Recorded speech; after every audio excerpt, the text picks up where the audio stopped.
বিতর্ক যেন পিছুই ছাড়ছে না বিশ্ব চ্যাম্পিয়ন আর্জেন্টিনার। মাঠে অবিশ্বাস্য প্রত্যাবর্তনের জয়ে বিশ্বকাপের কোয়ার্টার ফাইনাল নিশ্চিত করেছে লিওনেল মেসির দল।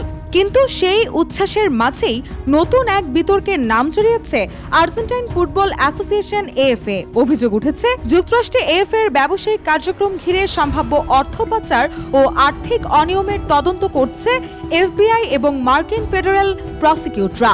যদিও এখন পর্যন্ত কোনো ফৌজদারি অভিযোগ আনা হয়নি। আর্জেন্টিনার সংবাদপত্র লা নাসিওনের প্রতিবেদনে বলা হয়েছে, তদন্তকারীরা যুক্তরাষ্ট্রে এএফএ এর বাণিজ্যিক চুক্তি, স্পন্সরশিপের অর্থ এবং গণমাধ্যম সত্ত্ব থেকে পাওয়া $30 কোটি বেশি মূল্যের লেনদেন পর্যালোচনা করছেন। এর আগে 2025 সালের ডিসেম্বরে সুর ফিনান্সাস সংশ্লিষ্ট পৃথক অর্থ পাচার ও কর ফাঁকি তদন্তে আর্জেন্টিনায় এএফএ সদর দপ্তরেও অভিযান চালানো হয়েছিল। বিশ্বকাপ জয়ের স্বপ্নে ছুটে চলা আর্জেন্টিনাকে তাই এবার মাঠের পাশাপাশি মাঠের বাইরের বিতর্কও সামলাতে হচ্ছে।